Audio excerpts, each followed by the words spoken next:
Je vous disais donc que vous avez sûrement entendu de nombreuses fois le thème de la femme adultère dans la prédication. C'est comme le pardon, il y a des thèmes comme ça qui sont souvent repris. Et depuis que j'ai abordé ce thème pour la première fois à l'île de la Réunion, une pensée est venue dans mon cœur et un aspect de ce tableau que la parole de Dieu dresse de cette femme et de la scène qui se déroule a commencé à me travailler. J'aimerais vous parler de surtout la posture de Jésus dans l'évangile de Jean au chapitre 8 et verset 3 qui traite de la femme adultère. Tout ce passage, on va le lire ensemble si vous le voulez bien, ou même quelqu'un peut lire le passage si vous êtes prêts. Ça m'évitera de me retourner pour le texte.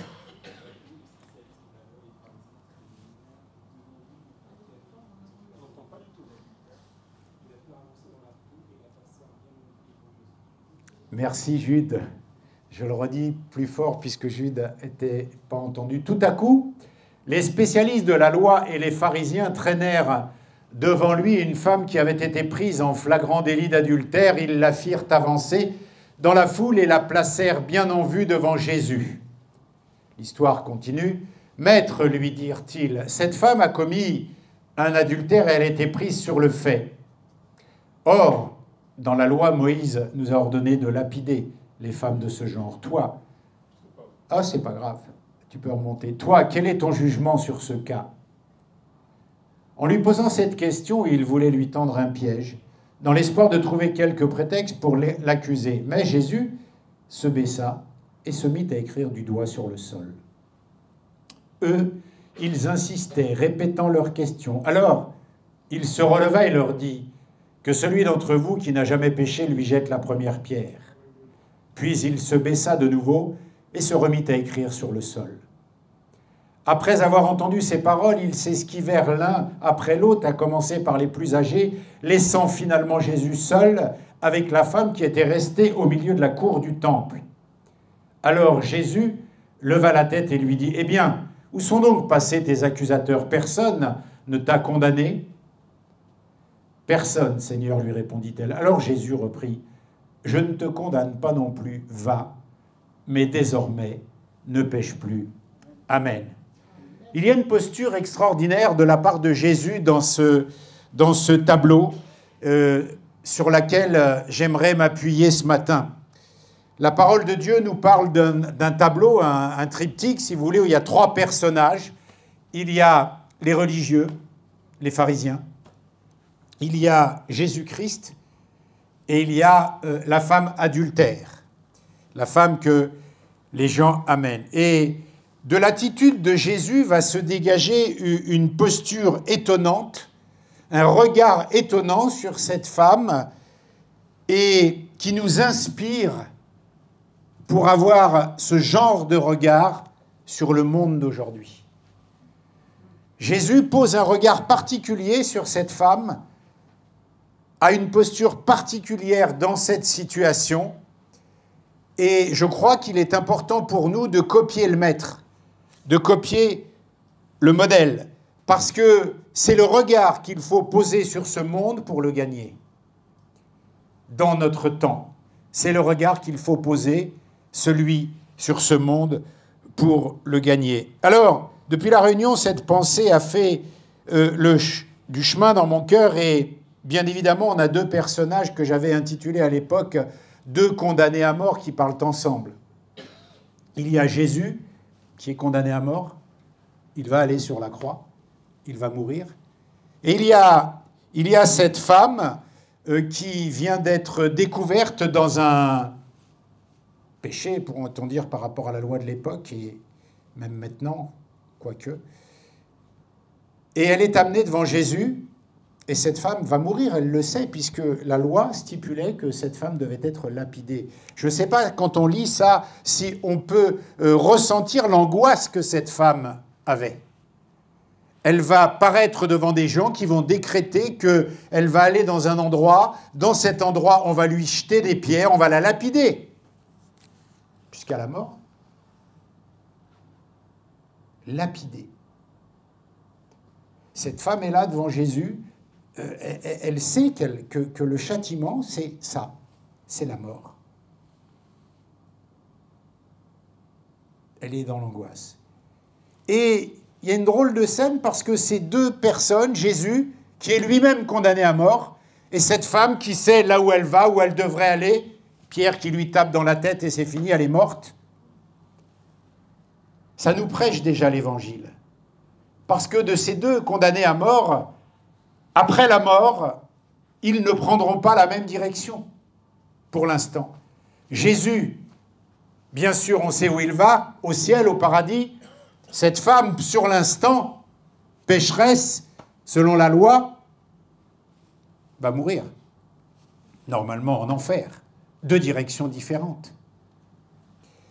Et l'Évangile nous est déjà prêché dans cette scène. Et la posture de Jésus nous inspire pour parler à ce monde. Alors parlons de cette femme. Sa faute. Sa faute vient d'être mise en lumière. On sait ce qu'elle a fait. Elle a été découverte. Et pour cela, elle est condamnée à mort. C'est une exécution publique. L'espace d'un instant, on va l'attraper, on va la mettre publiquement. Imagine un instant que, par rapport à ce que tu fais, ce que tu commets, les actes que tu as commis, ça soit découvert, ça soit mis en lumière et que pour ça, on te demande des comptes. Qu'on te mette à mort. Imagine un instant que les choses les plus cachées, les plus secrètes que tu as envie de cacher, ça soit découvert. Là, tu es venu ce matin, tu étais chez toi, tu as fait des choses que tu veux que personne ne découvre, et d'un seul coup, focus sur ça. Focus sur ça. En plus, ce qu'il y a de terrible dans cette scène, c'est qu'elle va être tuée au nom de la religion. C'est uniquement au nom de la loi qu'elle n'a pas respectée. On voit là un aspect de la religion qui fait que quand elle met le focus sur la vie et la faute de quelqu'un, le châtiment est prévu, il doit tomber. Cette femme doit être lapidée par rapport à ce qu'elle a fait, par rapport à ce qui lui est arrivé. Par contre, rien ne nous est dit sur les raisons qui l'amènent là. Et on peut penser à plein de choses. Pourquoi est-elle là? Pourquoi a-t-elle commis cette faute? En plus, son mari, la personne avec qui elle a commis l'adultère, n'est pas là. C'est elle seule, injustice, qui est jugée. Il faut être deux pour faire l'adultère, c'est elle seule qui est jugée. Pourquoi elle est là? Pourquoi a-t-elle commis cet adultère? Bien sûr, on découvre sa faute, on veut la tuer pour ça, mais pourquoi elle en est là? La religion pure et brutale ne vient pas chercher à comprendre pourquoi cette femme en arrive là. Peut-être que son mari, de son côté, fait la même chose. Et finalement, elle a juste voulu vivre quelque chose qu'elle ne vivait pas avec son mari. Peut-être qu'il est parti depuis longtemps. Peut-être qu'il l'ignore. Peut-être qu'elle a besoin d'argent et qu'elle vend son corps. Peut-être qu'elle est troublée psychologiquement. Peut-être, il y a plein de peut-être qui peuvent aussi amener cette femme dans cette position-là. Peut-être qu'elle est vicieuse, tout simplement. Il y a plein de raisons, mais on ne cherche pas à comprendre pourquoi on est là. On met le focus sur sa vie, on met le focus sur sa faute, et on veut la tuer pour cela. Ça, c'est le regard que la religion, les religieux de l'époque veulent poser sur la vie de cette femme. Elle mérite la mort. Terminé. Mais il y a un autre condamné à mort qui parle avec elle et qui sait ce que ça veut dire mourir, qui sait ce que ça veut dire aller en enfer, et qui sait pourquoi il va mourir. Et ça crée un lien. Parce que vous savez, les gens qui ressentent un peu les mêmes choses, qui ont le même feeling, arrivent à se parler. On comprend mieux les gens quand on est dans la même situation qu'eux. On comprend mieux les gens quand on vit les mêmes choses qu'eux. On comprend mieux les gens quand on peut partager des choses communes avec eux. Ça nous unit un peu. Il la comprend. Il comprend cette femme. Est-ce qu'il l'excuse? Non, il la comprend. Dans toute sa divinité, bien sûr. Rien ne nous est dit sur les raisons de sa faute. En plus, la religion pure et brutale de l'époque, qui découvre que cette femme a commis un péché, qui découvre la faute de cette femme, eh bien, elle ne lui donne pas de solution pour comment ne pas faire cela, comment avoir la force de ne pas faire cela. À l'époque, c'est fais ci, fais ça, fais pas ça, fais pas ça. Oui, d'accord, mais comment ? Elle pourrait dire, mais comment je peux combler le manque que j'ai à la maison parce que mon mari n'est jamais là? D'accord, ne le trompe pas, mais comment supporter son absence? Comment? Il n'y a pas de comment dans cette religion, il n'y a pas de force, il n'y a pas de puissance. Fais ou fais pas. Si tu fais pas, t'es mort. Mais les religieux viennent mettre le focus sur sa vie. Elle a fait, donc elle doit mourir. C'est bien beau la religion, fais ou ne fais pas. Mais le comment qui te donne la force de ne pas faire, il est où? Comment ne pas mentir? Comment ne pas voler? Comment ne pas tromper? Comment ne pas être tordu? Comment changer? Comment? Ça n'existe pas. C'est fait ou fait pas. Cette femme n'avait pas de n'avait pas de possibilité de ne pas faire. Elle a fait pour diverses raisons. Et Jésus est là, et il ne parle pas. Mais les religieux viennent, mettent un gros lampadaire sur sa vie, et disent, voilà ce qu'a fait cette femme. Il faut la tuer. Qu'est-ce que t'en dis, toi? Et cette histoire, cette scène nous rappelle que même en tant que croyants, un jour ou l'autre, nous sommes tous cette femme adultère, pour une raison ou pour une autre. Même dans nos vies de croyants après notre conversion. Nous avons tous affaire à ce genre de situation. Ce qui fait qu'on ne peut jamais avoir la posture vis-à-vis de nous-mêmes ou vis-à-vis des gens, la même posture que les pharisiens. C'est-à-dire mettre le focus sur la vie de quelqu'un, sur ce qu'il n'a pas fait, ou sur ce qu'il a loupé, ou sur ce qu'il est en train de faire, sans se poser comme ces hommes-là, comme ignorant tout de leur propre vie à eux. C'est-à-dire qu'ils viennent vers elle en disant « elle a fait ça », mais en fait, eux, qu'est-ce qu'ils font? On ne sait pas. Mais ils viennent mettre la lumière sur ce qu'elle a fait, elle. Sans chercher comment, pourquoi, parce que, et puis sans se dire que eux, peut-être aussi, il n'y a pas ce regard-là.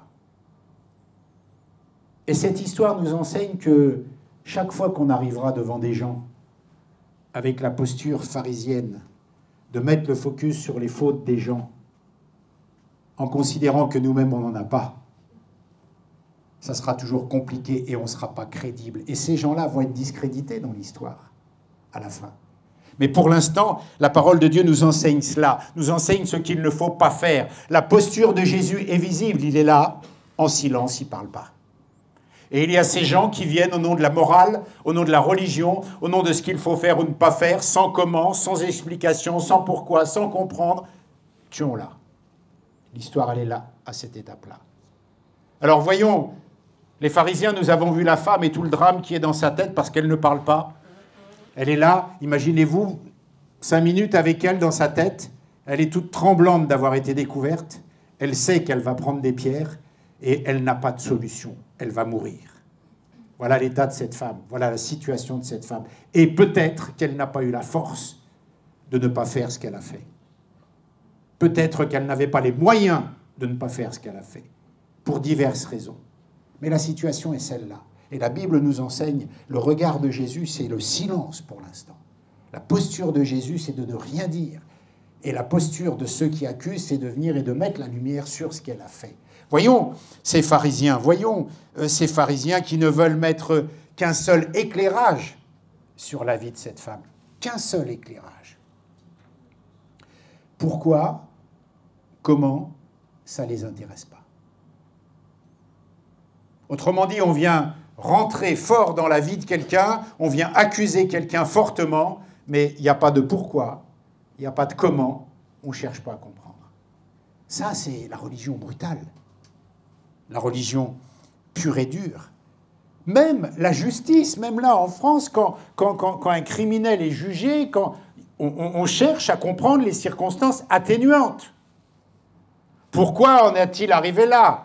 Quel est le contexte de vie qui l'a amené là? On entend ça à la télévision tous les jours. Chaque fois qu'on voit un drame se produire, on regarde le présumé coupable et on cherche à savoir dans son passé. Alors là, on en use et on en abuse peut-être, mais en tous les cas, la justice elle-même fait cette démarche de comprendre pourquoi une personne en arrive là, quelles sont les circonstances qui l'ont amené là et quels sont les facteurs d'éducation, de vie familiale, d'évolution sociale, j'en sais rien, qui ont pousser une telle personne à faire cela, de manière à trouver quelques circonstances qui pourraient atténuer. Là, non. Pas d'excuse. Et cette histoire nous enseigne que quand on s'approche de quelqu'un sur ce terrain-là, on est vite disqualifié, nous-mêmes. Si nous venons nous approcher de quelqu'un sur ce terrain-là, comme le font ces religieux, on est très vite disqualifié. Très, très vite. C'est ce qui va se passer. On est très vite disqualifié parce que Jésus nous donne un autre enseignement, celui de la poutre et la paille. Si on veut attaquer la poutre qu'il y a, enfin la paille qu'il y a dans l'œil des autres, et ne pas voir la poutre qui est dans notre vie, on va vite être disqualifié. C'est ce qui se passe ici. Il n'est pas question de cautionner ce qu'a fait cette femme. Il n'est pas question de dire que ce qu'elle a fait est bien. Ce n'est pas le débat. Et à aucun moment, Jésus ne dira que ce qu'elle a fait est bien. À aucun moment.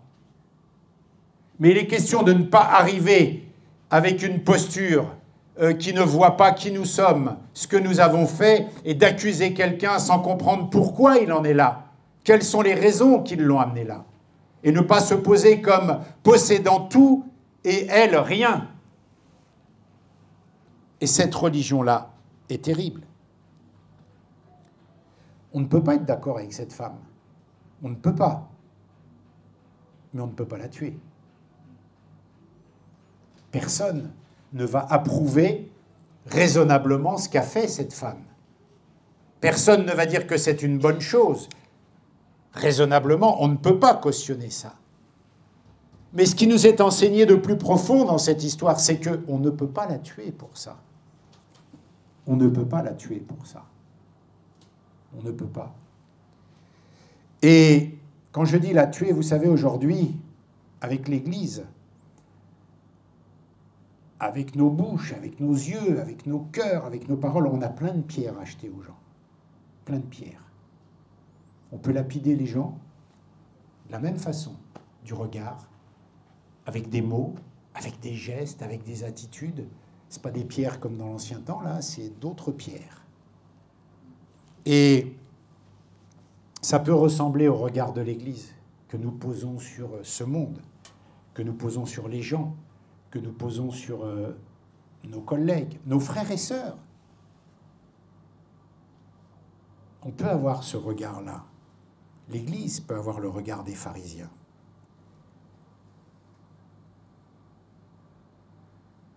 Et à ce moment-là, on a un choix. Soit on a le regard de ces hommes-là sur une situation, soit on adopte, et je pense que c'est le mieux, le regard de Jésus sur cette situation. Parce que c'est lui que nous devons suivre, c'est lui qui nous enseigne, et c'est lui qui nous dit comment nous comporter. Parce que le regard de Jésus va nous enseigner la bonne posture à avoir dans de telles situations.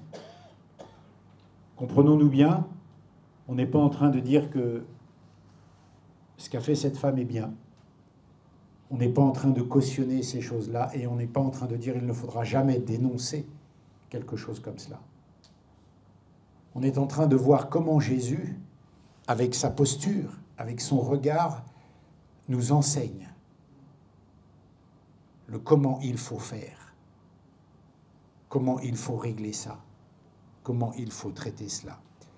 Alors si l'on regarde Jésus, venons à Jésus maintenant, Jésus n'a pas du tout le même regard sur cette femme que les pharisiens.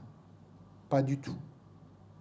Autre chose, il ne donne pas son avis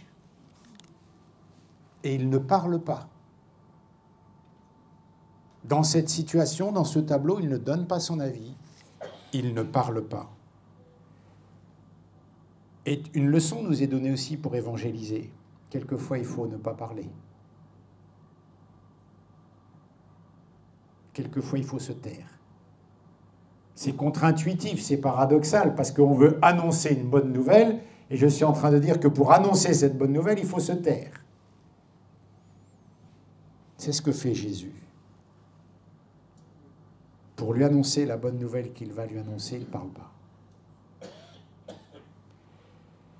Il fait une autre chose, il questionne. Il questionne dans ce contexte.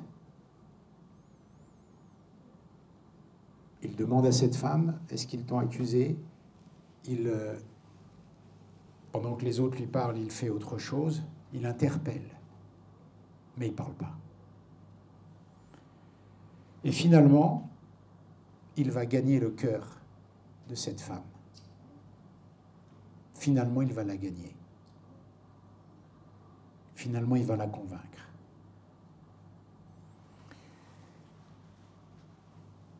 J'étais en train d'écouter un pasteur, et c'est là que le cœur de mon message, là où je voudrais qu'on aille, c'est que il faut qu'on ait cette attitude qui permette de ne pas être d'accord avec ce qui est fait, comme dans le cas de cette femme, mais d'avoir la posture de Jésus. Un pasteur me disait, quand il était aux États-Unis et qu'il fréquentait des milieux, alors il était avec les drogués, les homosexuels, les brigands, les voyous, tous ces gens-là, et il me dit, quand je suis là, en fait, ça ne me gêne pas. À l'époque, il n'était pas converti. Ça ne le gêne pas, ils font ce qu'ils veulent, ils sont comme ils sont. Et puis, quand il s'est converti, eh bien, il a dit, waouh, tout ce qu'ils font là, je ne supporte plus, je ne suis plus avec eux, c'est pas bien. Vous voyez, faut qu'ils changent, ils ont le cœur dur, c'est des voleurs, des voyous, des machins, des ci, des ça. Et il me dit, Jésus lui dit, ok, toi t'as changé, mais mon regard à moi sur eux, heureusement qu'il reste le même que j'ai eu sur toi quand tu étais avec eux, parce que si je faisais comme toi, tu ne serais pas sauvé. Vous comprenez la différence? Quand on devient croyant, chrétien, et que ces choses nous insupportent légitimement, parce que les choses ne sont pas conformes à la volonté de Dieu, on oublie aussi que, heureusement que quand nous étions comme ça, Christ n'a pas fait pouah. Donc nous, quand on regarde ces gens-là, il faut avoir la posture de Christ et ne pas faire pouah. Parce qu'on ne pourra pas les gagner. Moi, quand je me suis converti, personnellement, que j'ai entendu l'Évangile, cette conversion fulgurante où j'ai entendu la parole de Dieu avec Isabelle, j'ai pas entendu « tu fais ça, tu vas mourir, tu vas... » J'ai senti que j'étais déchargé de ces choses-là. C'est pas du tout la même chose.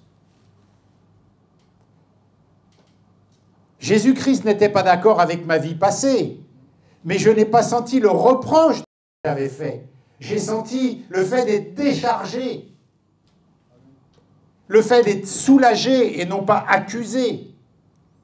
Pour autant, ce que j'ai fait n'était pas légitime aux yeux de Dieu, et il ne cautionnait pas ça, mais il venait m'en délivrer. Mais faisons attention, nous-mêmes, après avoir été sauvés, de ne pas être ces religieux qui viennent jeter des pierres à cette femme pour la tuer. Parce que même si on ne cautionne absolument pas ce qu'elle a fait, il faut garder la posture et le cœur de Jésus et le regard qu'il a sur cette situation. Ce sont avant tout des gens qui vont mourir.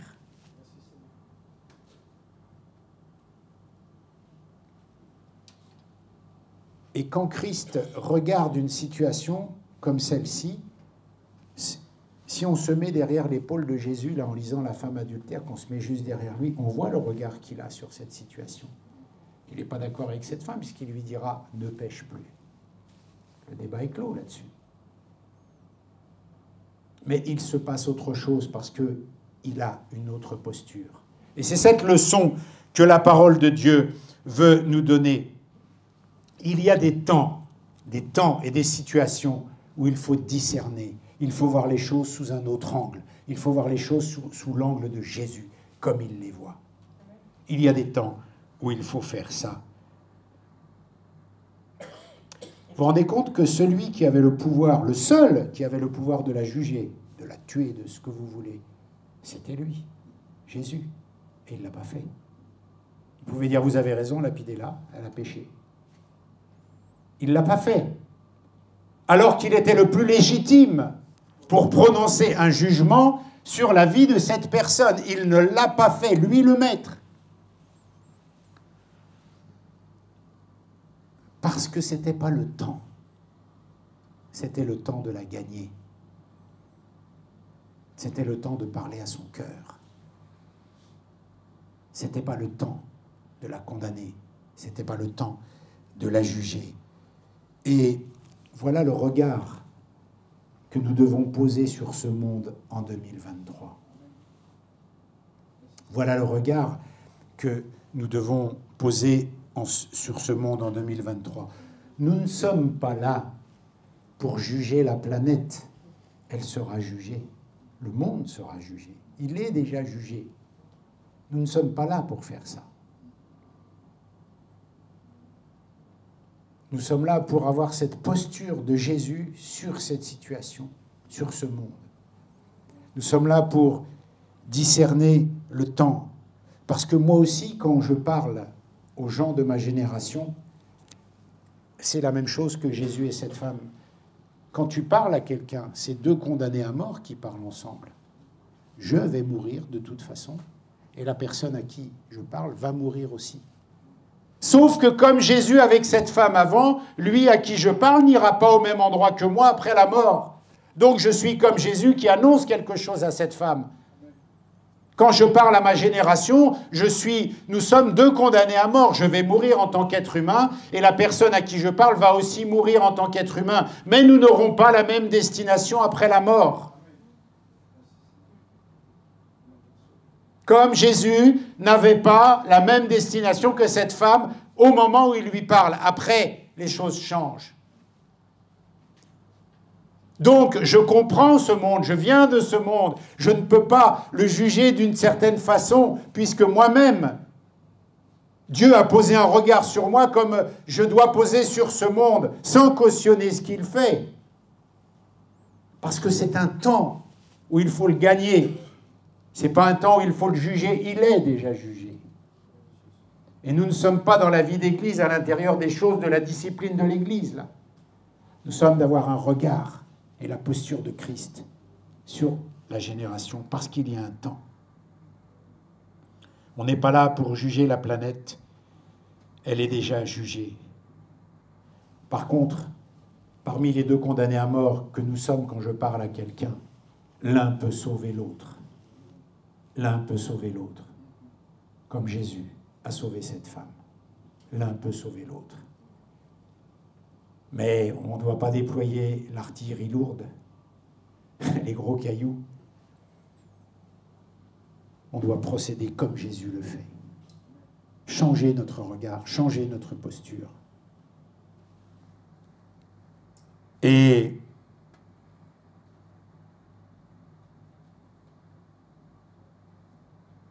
chaque fois que nous irons vers quelqu'un avec la religion dure, pure et dure, le sans faute, nous serons disqualifiés comme ces gens, comme ces religieux ont été disqualifiés.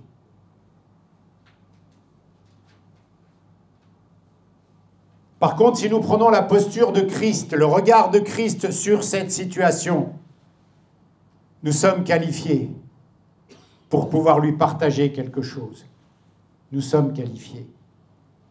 Mais si nous arrivons avec l'artillerie lourde de la religion, on ne pourra convaincre personne. Les gens fuient d'une force les religieux. Les gens fuient d'une force la morale. Les gens fuient d'une force toutes ces valeurs-là. Ce ne sont pas des choses qui les attirent, ce sont des choses qui les font fuir. Quoi de plus immoral que de commettre l'adultère avec son mari? Pourtant, Jésus-Christ n'a pas dit que c'était bien, mais il ne l'a pas fait fuir. Il a procédé autrement. Et en conclusion, j'aimerais dire que tentons, expérimentons la posture de Jésus envers nous-mêmes. Ne soyons pas trop durs non plus avec nous-mêmes quant à la religion pure et dure. Fais pas ci, fais pas ça, fais pas ci, fais pas ça. Si tu as fait ça, tu vas voir ça. Et tentons la posture de Jésus avec les autres. Tentons la posture de Jésus avec le monde. Tentons la posture de Jésus avec ce monde qui se perd. Tentons la posture de Jésus dans notre évangélisation. Tentons la posture de Jésus pour parler aux gens, puisque c'est celle qu'il adopte pour la gagner. Elle est donc gagnante, cette attitude. Elle est bonne. Il faut la suivre. Alors, peut-être qu'en écoutant ce message, tu te poses la question de « Est-ce qu'Éric n'est pas tombé dans la grâce à tout bout de champ ?» La grâce à tout bout de champ.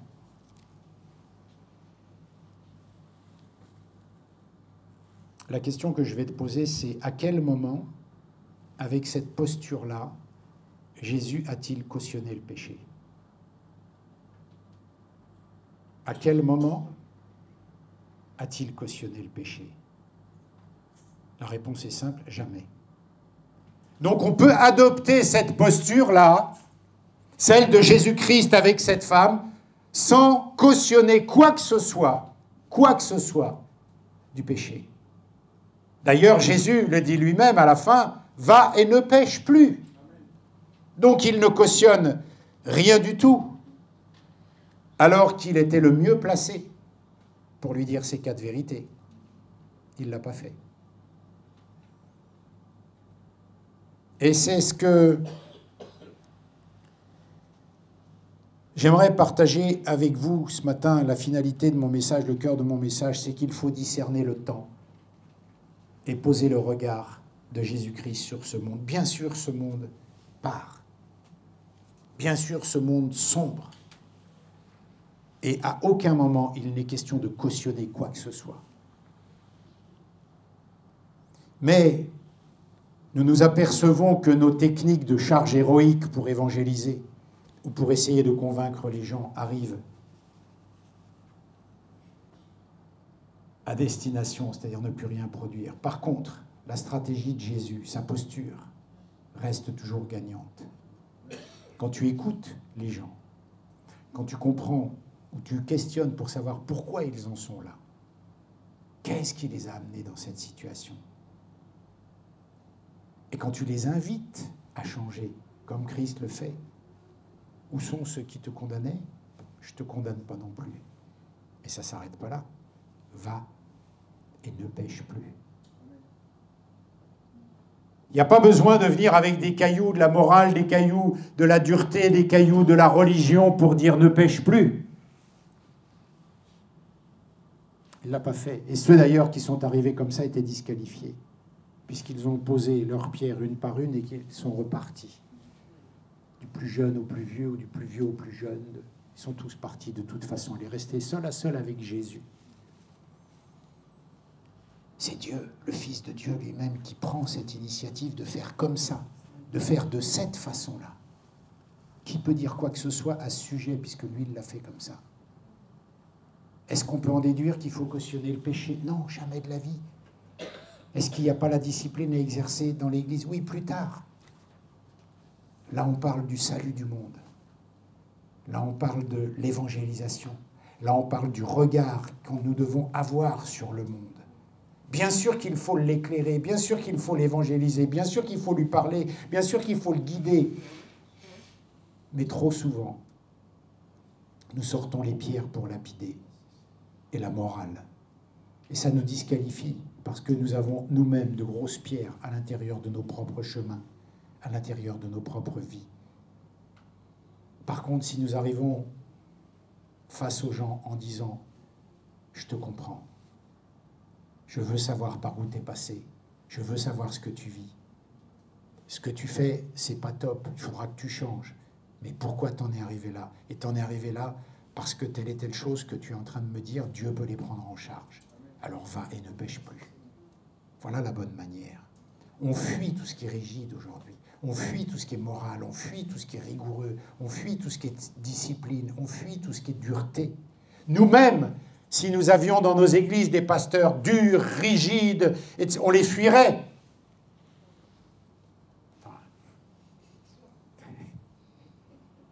On n'aime pas ça. Un pasteur a qu'à vous dire de faire quelque chose un peu sèchement, c'est la guerre. Imaginez les gens qui n'ont pas Dieu en eux. On ne peut plus aborder le monde de cette façon. Il faut discerner les temps. Il faut discerner les temps.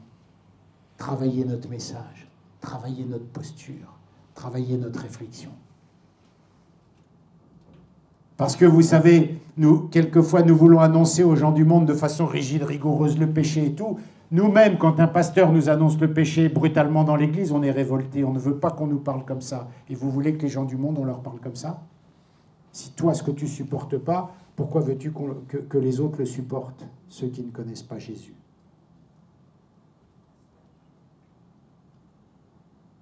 La posture de Jésus. Il y a tellement de choses à partager dans ce message. Mais le cœur de ce message, pour moi, c'est la posture qu'a prise Jésus dans ce tableau-là. Comment il a gagné cette femme. Et comment les autres se sont ramassés. Et comment ils sont repartis.